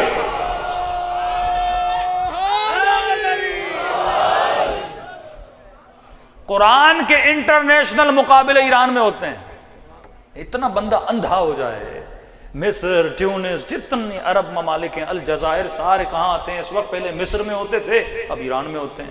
اور ہر سال حفظ قرآن میں جیتا کون ہے؟ شیعہ جیتا ہے ہمیشہ، ہر سال حفظ قرآن کا جو انٹرنیشنل مقابلہ ہوتا ہے اس میں شیعہ جیتا ہے۔ لیکن جن کے دلوں پہ خدا مہر لگا دے نا، ان لوگوں کو کبھی ہدایت ملنے والی نہیں ہے۔ اب انہوں نے دیکھا بھائی یہ جو مسلمان بنے، مسلمان بننے کے بعد ایک فرقہ ہے جو ابھی تک انگریزوں کو اٹریکٹ کر رہا ہے اپنی طرف، جس کا نام شیعہ ہے، جنہوں نے حکومت بنائی، جن میں تھوڑا تعادل ہے، جن میں وہ سختی نہیں جو دوسرے مکاتب میں ہے۔ انگریز بولتے ہیں شیعہ تھوڑے ماڈرن ہیں، زمانے کے ساتھ چلنے والے لوگ ہیں۔ اب کہا کہ ہم نے دوسروں کی شکل تو خراب کر لی، کیونکہ جو بم سے مر رہے تھے وہ بھی شیعہ، جن کے گلے کٹ رہے تھے وہ بھی شیعہ، لیکن آج تک ان کو نہیں ملا مثلاً اسلامی شیعہ حکومت نے ایسے کام کیے ہوں، لوگ اٹریک ہو رہے تھے۔ اب کہا کہ شیعوں کا بھی چہرہ کیا کرو؟ بگاڑو، کا زمانے کو پہچانو، کس زمانے میں نے کون سا کام کرنا ہے جس سے دشمن میرے خلاف کوئی کام استعمال نہ کر سکے۔ تو آپ آج گوگل پہ جائیے اور لکھیے مسلم شیعہ، امام خمینی کے پاس رپورٹ آئی کہ قبلہ بڑی تیزی سے ویسٹ میں لوگ شیعہ بن رہے ہیں، اور صرف انگریز نہیں، بڑی تیزی سے اہل سنت شیعہ بن رہے ہیں، بڑی تیزی سے تبلیغ کے نتیجے میں۔ لیکن ابھی انہوں نے کوشش کی ہے کہ ہمارے چہرے کو کیا کیا جائے؟ خراب کیا جائے۔ کہ کیا کر رہے ہیں؟ چہرے کیسے خراب کر رہے ہیں؟ کہ گوگل پہ لکھو شیعہ مسلم، شیعت کی تصویر کیا آتی ہے؟ صرف خون ہی خون نظر آتا ہے۔ کہ بھائی شیعہ بنو گے تو تجھے اپنا خون نکالنا پڑے گا۔ اب اسے کیا پتا کہ کربلا کا واقعہ کیا ہے، اسے کیا پتا غم کی داستان کیا ہے، اسے کیا پتا ماتم کیا ہے، اسے کیا پتا عزائے حسین کیا ہے، اسے کیا پتا فداکاری کا جذبہ کیا، اسے کیا پتا یہ مومن جو کر رہا ہے کس لیے کر رہا ہے اور کیوں کر رہا ہے، اسے کوئی کچھ بھی نہیں پتا۔ اسے فوراً ایک تصویر دکھائی، ایک مومن کے ہاتھ میں بچہ، یہ لبنان کا واقعہ بتا رہا ہوں، ایک مومن کے ہاتھ میں بچہ ہے اور وہ اپنے 6 مہینے کے بچے کے سر پہ تلوار مار رہا ہے۔ اب وہ تو عقیدت میں کر رہا ہے نا، لیکن دیکھنے والے کو کیا پتا یہ کیوں کر رہا ہے۔ کہا دشمن کو کوئی ایسا موقع نہ دو جس سے وہ تیرے خلاف ہتھیار بنا کے تجھے ذلیل کر سکے۔ اب مومن آیا علم کے سامنے، سجدہ کیا، ذوالجناح کو دیکھا، سجدہ کیا، مولا علی کے حرم گئے، وہاں سارے سجدے میں چلے گئے۔ بھائی سجدہ کیوں کر رہے ہو؟ کہا مولانا ہم تو اللہ کا شکر ادا کر رہے ہیں، علی کی زیارت ہوئی اللہ کو سجدہ کر رہے ہیں، علم کی زیارت ہوئی اللہ کو سجدہ کر رہے ہیں، مولا کی سواری نظر آ گئی ہم نے سجدہ کیا، سجدے شکر کیا۔ میں نے کہا بندے خدا تیری نیت کا تجھے پتا ہے، دشمن کو کیا پتا؟ یا تو اپنی نیت سر پہ لگا لے کہ میں سجدہ کسے کر رہا ہوں۔ وہ تو ایک فوٹو نکالے گا، سامنے زلجنا نیچے تو، سامنے علی کی زری نیچے تو، سامنے علم نیچے تو، بولے گا یہ دیکھ مشرک۔ ہم پہلے سے بولتے تھے شیعہ لکڑیوں کو، زریوں کو اور گھوڑوں کو سجدہ کرتے ہیں، اب بیٹھ کے ممبر پہ وضاحتیں دو وضاحتیں دو۔ ایسا کام کرتے کیوں ہو جس سے وضاحت دینی پڑے؟ عقل مند بن، زمانہ شناس بن، دیکھ تو صحیح دشمن تیرے خلاف کون سا پروپیگنڈا کر رہا ہے۔ امام خمینی کے پاس ساری صورت لائی۔ خمینی وہ مجتہد تھے جو زمانہ شناس تھے، اگر زمانہ شناس نہ ہوتا اتنی بڑی حکومت کو نہ گراتے، جس کے نتیجے میں ملینز آف شیعہ آج تک بنے ہیں۔ آپ کو اندازہ نہیں، افریقہ جائیے، ٹنزانیہ جائیے، ساؤتھ افریقہ جائیے، مدارس، مکاتب، اتنے لوگ شیعہ بن رہے ہیں۔ آپ کی سوچ ہے، صرف الجزائر میں 1 کروڑ لوگ شیعہ بن چکے ہیں انقلاب اسلامی کے نتیجے میں۔ ضروری نہیں کہ ہر مجتہد زمانہ شناس ہو، کئی مجتہد تھے زمانہ شناس نہیں تھے، خود امام خمینی کے زمانے میں تھے، وہ لڑتے تھے امام خمینی سے، آپ غلط کریں وہ غلط کریں، وہ کہتے بھائی زمانہ ایسا آ چکا ہے، ہر زمانے میں حکم ویسا نہیں ہوتا جیسا حکم پچھلے زمانے میں تھا، تجھے اپنے زمانے کو دیکھ کر عمل کرنا ہوتا ہے۔ مقصد کیا ہے کہ عزاداری بڑھے؟ مقصد کیا ہے کہ مکتب کا نام روشن ہو؟ یا میرا مقصد یہ ہے کہ مجھے بدنام کیا جائے؟ اب تیری لاکھ نیتوں میں علی کو سجدہ نہیں کر رہا، خدا کو سجدہ کر رہا ہوں، لیکن کسی ایسی جگہ پہ نہ کر جس سے نقصان کس کو ہو؟ شیعت کو۔ پھر یہ پکچر دکھا کے بولیں گے شیعہ مشرک ہے، پھر قرآن کی آیت پڑھیں گے شیعہ واجب القتل ہے، پھر ایک بم لگائیں گے سو شیعہ ایسے ہی مفت میں فری میں چلے گئے۔ پھر ان قتل کا ذمہ دار کون ہے؟ آج دشمن کی سب سے بڑی ذمہ داری کہ شیعت کی امیج کو، پکچر کو خراب کیا جائے۔ پھر خمینی نے فتویٰ دیا کہ عزاداری میں کوئی بھی ایسا کام نہ کرو جس سے مکتب کی تصویر خراب ہو جائے، جس سے مکتب کی فکر خراب ہو جائے، ورنہ جتنی محبت تجھے امام حسین سے ہے اتنی محبت علماء کو امام حسین سے۔ 8 سال 2.5 لاکھ لوگوں نے شہادتیں دی، 2.5 لاکھ لوگ، مذاق نہیں ہے۔ ایک ماں نے 5 بچے قربان کیے، لوگ ٹینکوں کے سامنے سو گئے حکومت اسلامی بنانے کے لیے۔ ہم نے کتنی قربانیاں دی ہیں، 2.5 لاکھ ماؤں نے اپنے بچوں کو قربان کیا۔ عقیدہ تھا نا حسینیت پہ، تبھی تو قربان کیا نا۔ لیکن ہدف یہ ہے کہ میں زمانہ شناس بنوں، اپنے زمانے کو پہچانوں۔ دوسری چیز، انقلاب کے بعد یا اسلام کے بعد لوگوں کے دلوں میں علماء کی ایک محبت تھی۔ العلماء ورثۃ الانبیاء۔ ایک انہوں نے ایسا ٹولہ بنایا جو علماء کو گالیاں دے، مطلب اس عزت و احترام کو کیا کیا جائے؟ کم کیا جائے۔ لیکن یہ ٹولہ بنا کیسے؟ ایسے یہ بولا کہ مثلا بھائی مراجع اور علماء عزاداری کے دشمن ہیں، زنجیر زنی کے دشمن ہیں، شاعر حسینی کے دشمن ہیں، لیکن یہ نہیں بتایا کہ پس منظر کیا ہے۔ وہ تو چاہتے ہیں عزاداری کی شکل بنے، بگڑے نہ۔ وہ تو چاہتے ہیں مجلس کی شکل بنے، کیونکہ ہمارا مقصد صرف یہ نہیں کہ یہ ٹنڈولا یار والے شیعہ بنے، ہمارا مقصد یہ ہے کہ شیعت کی وہ تصویر عالم اسلام میں پیش کی جائے کہ جو بھی بندہ دیکھے وہ شیعوں کی طرف دوڑتا ہوا ہے۔ بھائی شیعہ نیاز کیوں دیتے ہیں؟ فلسفہ نیاز کا سمجھا ہے۔ اور مفتی مولوی کہتا ہے شیعوں کا نیاز نہ کھا، اسے بھی پتا ہے نیاز کھائے گا، ایک بار نمک کھائے گا تو نمک حلال ہی ضرور کرے گا۔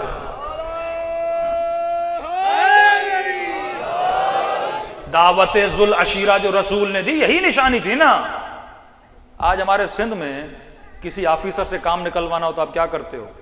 دعوت دیتے ہو اسے، آم کی پیتی بھیج دیتے ہو، ہرن کا گوشت بھیج دیتے ہو، فوراً فائل پہ سائن ہو جاتا ہے۔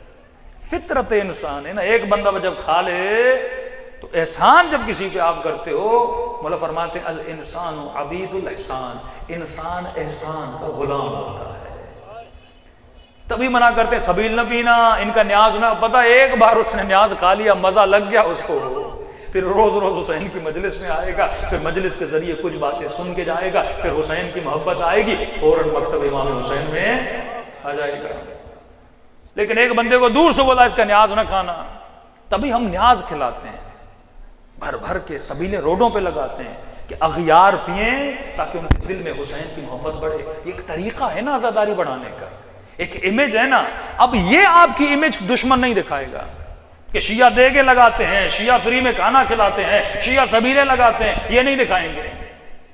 شیعہ اس طرح ادب و احترام کے ساتھ بیٹھ کے مجلس سنتے ہیں، کبھی آپ کی مسجدوں کی پکچرز نہیں لگائیں گے، کبھی آپ کے نماز جمعہ کی پکچرز نہیں لگائیں گے۔ آپ گوگل میں جاؤ گے، صرف شیعہ لکھو اور دیکھو تمہاری امیج کیا آتی ہے۔ عزاداری کا ایک چھوٹا سا پہلو جس میں خونی ماتم ہوتا ہے وہی دکھایا جاتا ہے۔ تو مراجع نے کہا زمانے کا تقاضا ہے، ہم کوئی بھی ایسا کام نہ کریں جس سے شیعت کی امیج کیا ہو، خراب ہو۔ دشمنی کسی سے نہیں ہے۔ پھر کچھ نادان پیدا کیے، کعب ان سے گالیاں دلواؤ، مراجع کو، مجتہدین کو۔ پہلی بات تو سمجھ لیجئے، جو گالی دے وہ علی کا ماننے والا نہیں ہے، وہ امیر شام والا ہے۔ علی کا مکتب کا ایک اصول ہے، کوئی بات سمجھ میں نہیں آ رہی پوچھو ادب کے دائرے میں، کوئی فتویٰ سمجھ میں نہیں آ رہا پوچھو ادب کے دائرے میں، کسی بات سے اختلاف ہے بھائی بات کرو نا۔ جب مولا علی خوارج کے ساتھ بات کر رہے ہیں، تو علی والے سے بات کیوں نہیں کر رہا؟ بات کرنے کے لیے تیار نہیں ہے۔ مولا فرماتے کوئی بھی بات نہیں سمجھ آ رہی نا، بیٹھو مولانا یہ فتویٰ میری سمجھ میں نہیں آ رہا، مجھے حدیث دیجئے، مجھے روایت دیجئے، مجھے معصوم کا کوئی کلام سنائیے تاکہ بات میری سمجھ میں آ جائے، مسئلہ کیا ہو جائے گا، حل ہو جائے گا۔ لیکن کہتے ہیں نہیں، شیطان اتنا بغض و عناد بھر دیتا ہے تاکہ مومن سے مل نہ سکے۔ اس لیے مولا کا فرمان ہے اگر مومن علی والے سے ناراض ہو جائے اور 3 دن گزر جائیں ایک دوسرے سے بات نہ کرے، ان دونوں پر علی کی، اللہ کی، نبی کی لعنت ہوتی ہے۔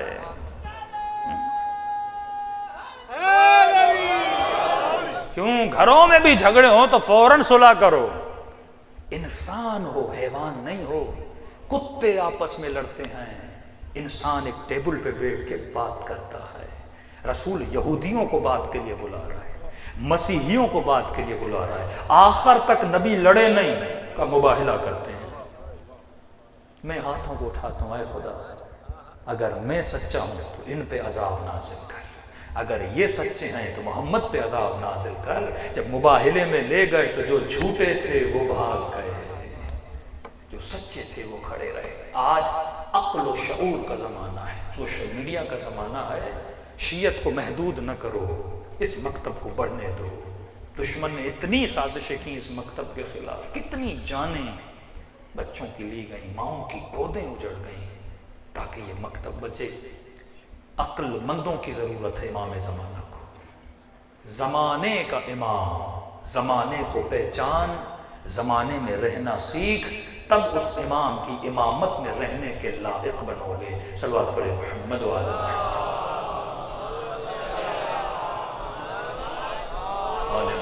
کئی ایسی چیزیں ہیں، اب کئی آپ مولوی دیکھیں گے مٹی کے برتن میں کھانا کھانا، بڑے بال کرنا، بس رسول یہ کرتے تھے، رسول وہ کرتے تھے۔ زمانہ شناس نہیں ہے، تجھے زمانے کے حساب سے چلنا پڑتا ہے۔ ہاں حلال و حرام کا خیال کر، پر رہن سہن، ایک مرتبہ میں فقیروں میں رہتا ہوں، میری سواری وہ ہونی چاہیے، ایک مرتبہ امیروں میں رہتا ہوں، سواری ویسی ہونی چاہیے۔ مثلا ہم جب یورپ جاتے ہیں، انگلینڈ جاتے ہیں، وہاں لوگ جب ریسیو کرنے آتے ہیں، مثلا کئی علماء کو بڑی گاڑیاں لے کر آتے ہیں بعض علاقوں میں، تو ان کو بولتے ہیں اتنی بڑی گاڑی کیوں؟ کہ مولانا یہاں اگر چھوٹی گاڑی ہو تو لوگ یہ سمجھتے ہیں ہم نے عالم کو عزت نہیں دی، وہاں کا اپنا ماحول ہے۔ اب ایک بندہ تھر جا رہا ہے، کسی غریب علاقے جا رہا ہے، وہاں کوئی ویگو پہ جا رہا ہے، تو وہاں پھر انسان کو وہ حساب و کتاب رکھنا ہوتا ہے۔ تو زمانہ شناس بن، مجھے کس جگہ پہ کس طرح جانا ہے، کس جگہ پہ کون سی بات کرنی ہے، کس طرح میں نے مکتب اہل بیت کو بڑھانا ہے۔ آپ سب اہل سنت کے ساتھ کام کرتے ہیں، آفس میں ہوگے، کاروبار کرو گے، 4 سنی، 1-2 وہابی، مختلف لوگ، کبھی ہندوؤں کے ساتھ بھی کام کرتے ہو، پوچھا کرو بھائی آپ شیعوں کے بارے میں کیا سوچتے ہو؟ پوچھو تو صحیح نا لوگوں سے، آپ کے لیے لوگوں کے ذہن میں تصویر کیا ہے؟ وہ یہی بولیں گے جو میں بول رہا ہوں کہ بھائی نہیں ہمیں شیعہ نہیں بننا، آپ اپنے 6 مہینے کے بچوں کے ساتھ یہ کرتے ہو، ہمارے ساتھ کیا کرو گے؟ ان کی تصویریں آپ دیکھو شیعت کے لیے کیا ہے. تو اس تصویر کو میں نے بدلنا ہے، میں نے زمانے کے حساب سے مذہب کی تبلیغ کرنی ہے، مذہب کی ترویج کرنی ہے، اور ایسے کچھ خریدے ہوئے بے وقوفوں کو اس مکتب میں پیدا کیا تاکہ جوانوں کو بے ادب بنایا جائے. ایسی مجلسیں یہ مختلف سندھ کے علاقوں میں ہوتی ہیں جہاں پہ مجمع میں کھڑے ہو کر علماء کے نام لے کر ان پہ لعنتیں بھیجی جاتی ہیں. مراجع پہ لعن و طعن.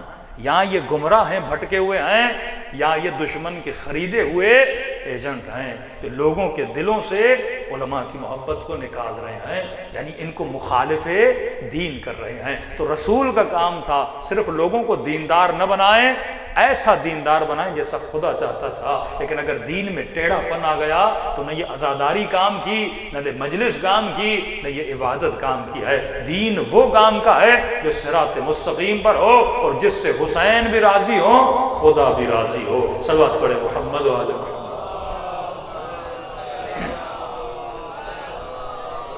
تو یہ تربیت کا بہت بڑا عنصر ہے. کل وقت ملا چند حدیثیں آپ کی خدمت میں رکھیں کہ معصومین سے کہ زمانہ شناس بنا. فرمایا اعقل الناس، عقل مند ترین انسان وہ ہے جو بسبا بصیرت ہو، جو سمجھے دشمن کیا کر رہا ہے.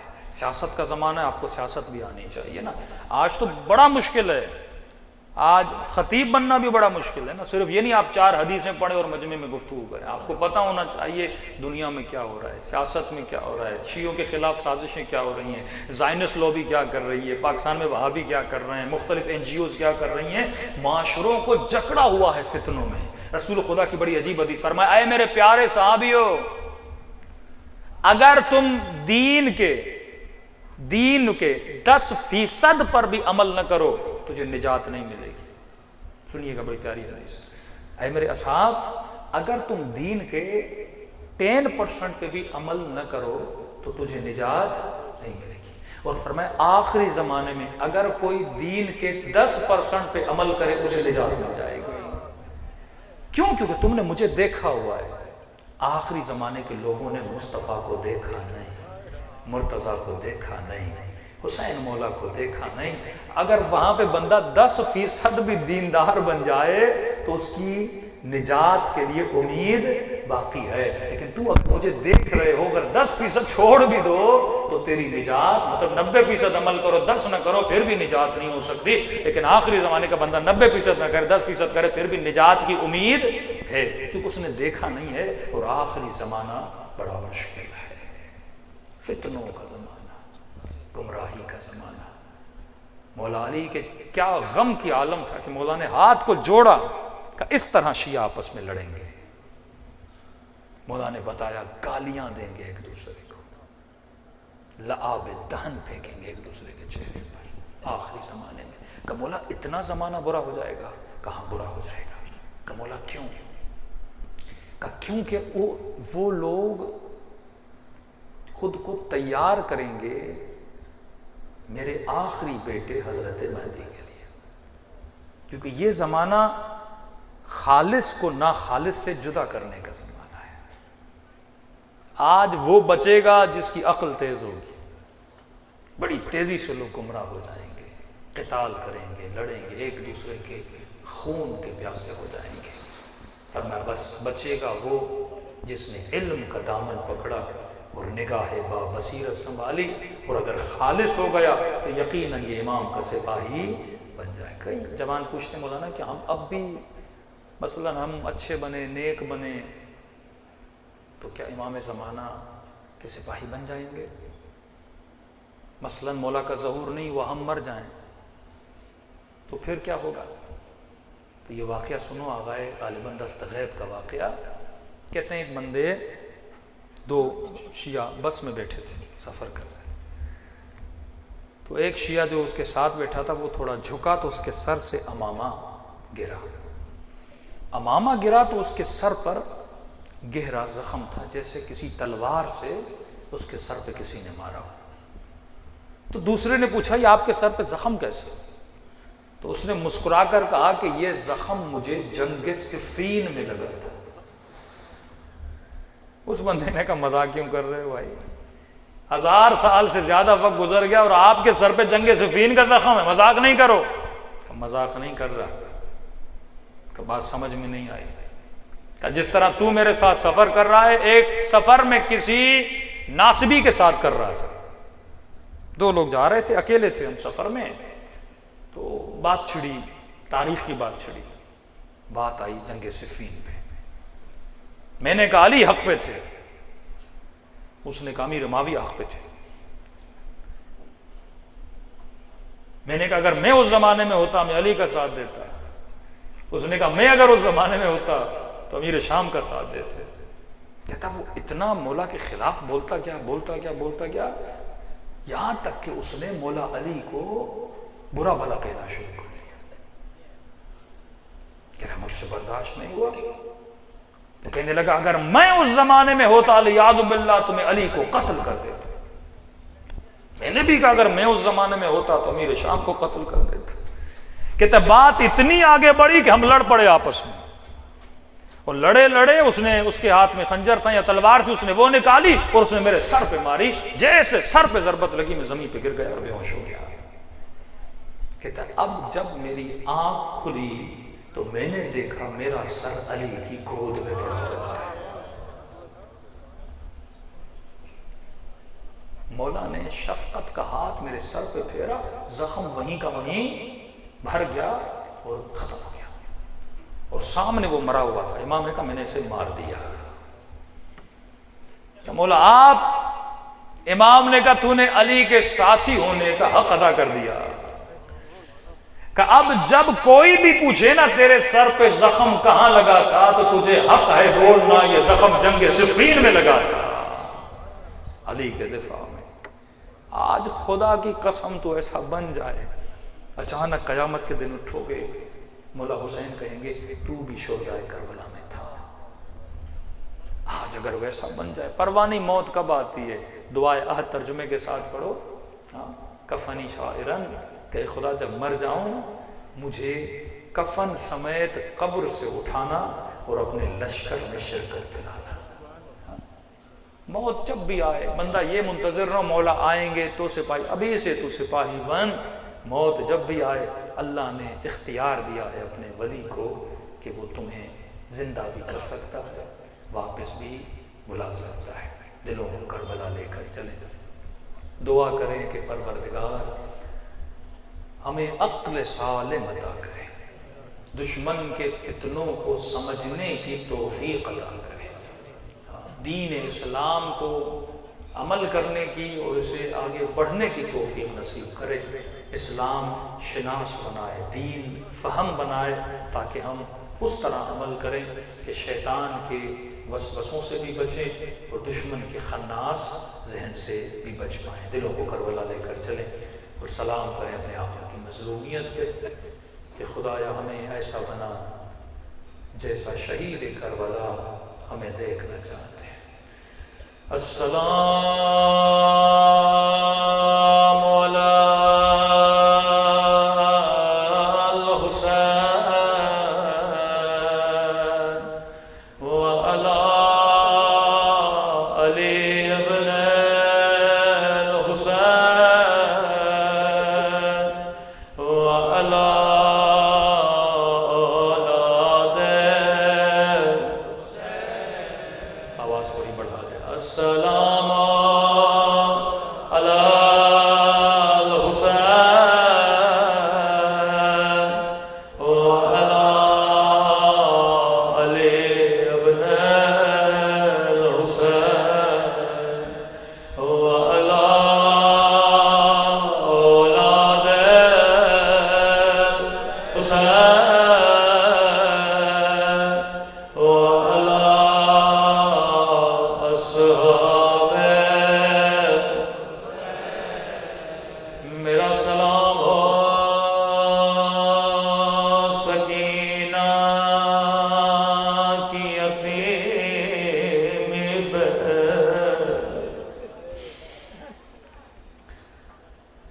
میرا سلام ہو اس درد بھرے منظر پہ جب سکینہ نے اپنے ہونٹوں کو بابا کی کٹی ہوئی گردن پہ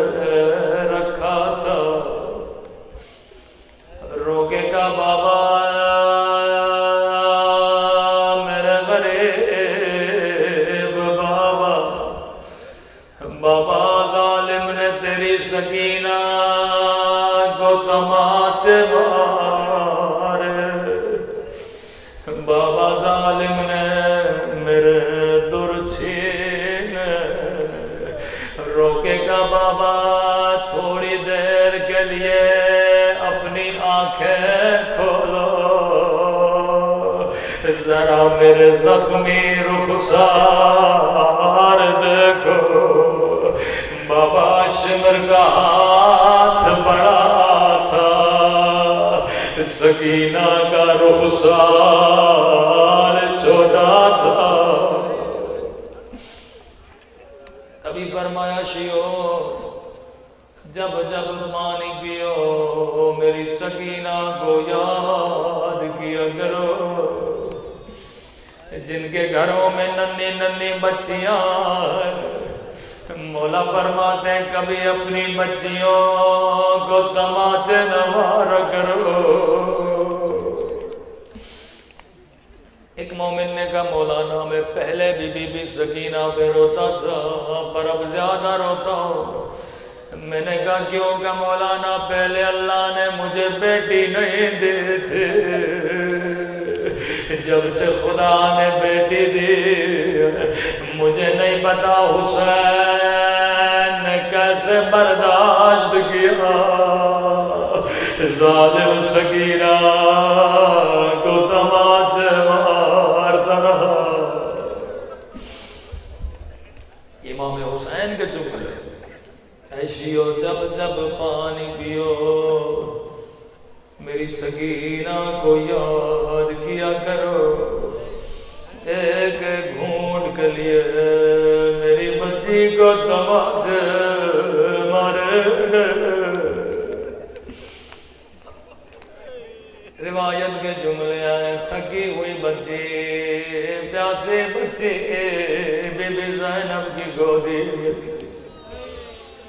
جب قافلہ بازار میں پہنچا سکینہ نے کہا پھوپھی اماں مجھے بڑی پیاس لگی۔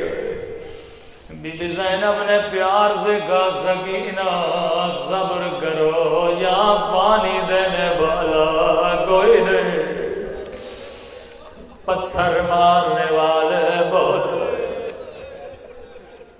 صابر امام کی صابر بیٹی ہے۔ سکینہ نے پھر اپنا سر جھکا لیا، جی پھوپھی اماں صبر کرو گی۔ چھت پہ ایک مومنہ بیٹھی تھی، اس نے یہ منظر دیکھا، دوڑی دوڑی گئی، گلاس میں پانی بھرا، آ کر بی بی زینب کو پانی دیا۔ کہتی ہے قیدی بی بی گھبرانے کی ضرورت نہیں، میں تیری بچی کو پانی پلاؤں گی۔ بی بی نے پانی سکینہ کو دیا۔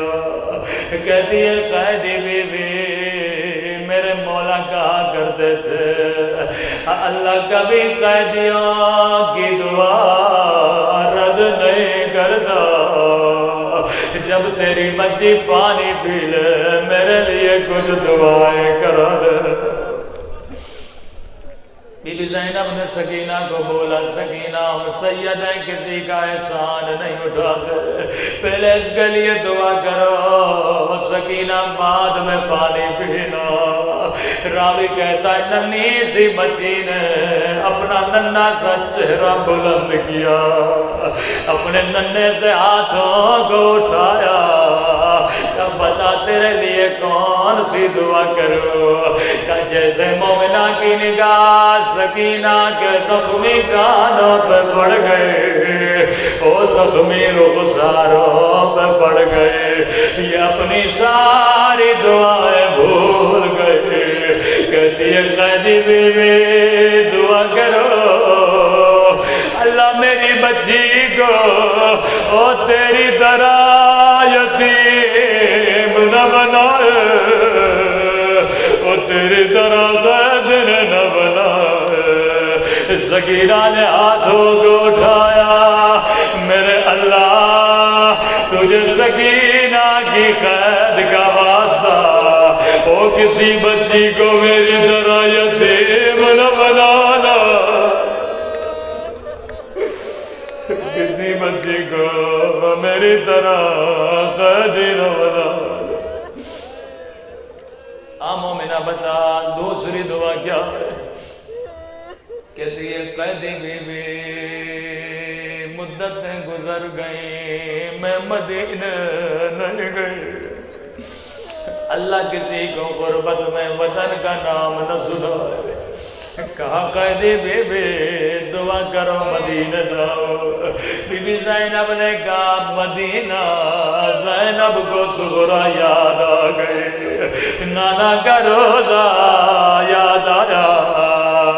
کب مدینہ جا کر کیا کرو گی؟ کہتی ہے قیدی بی بی یہ پوچھنے کی بات ہے. مدینہ میں میرے رسول کا روزہ ہے اور مدینہ جا کر کیا کرو گی؟ کیا مدینہ میں تیرے رشتہ دار ہے؟ نہیں قیدی بی بی مدینہ میں میرا مولا حسین ہے.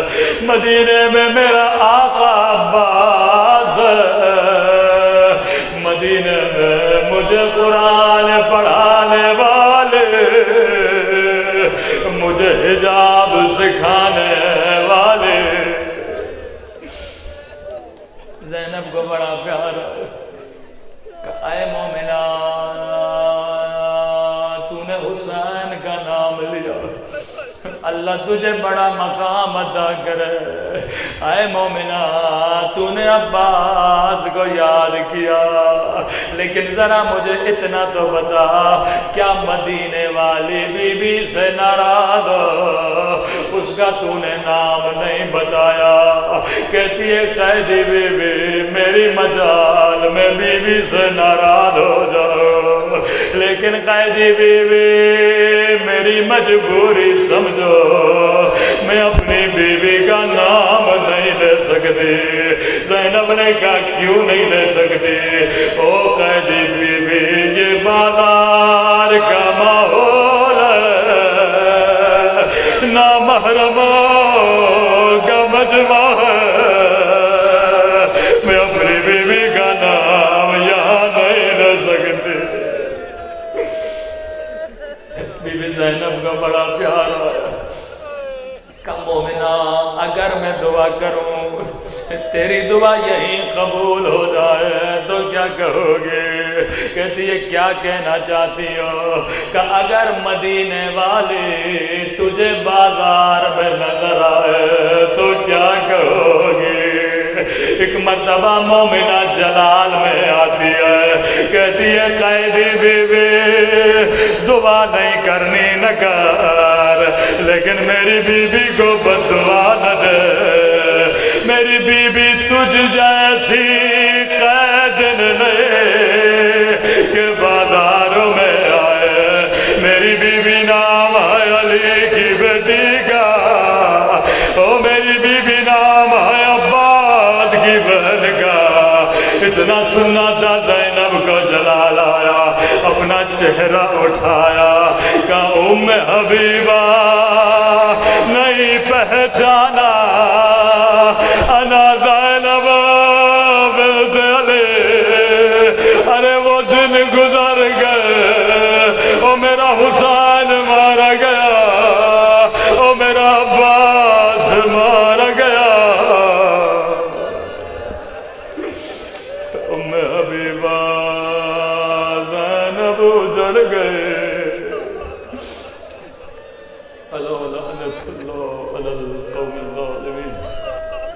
پروردگار تجھے بی بی زینب کی اسیری کا واسطہ ہمارے مولا اور آقا امام زمانہ کا ظہور فرما. اے خدا ہماری ماں بہنوں کے پردوں کی حفاظت فرما. ہمارے جوانوں کی غیرت کی حفاظت فرما. آج کے رونے کا واسطہ خدایا ہم سب کو قبر کے رونے سے محفوظ فرما. ہم سب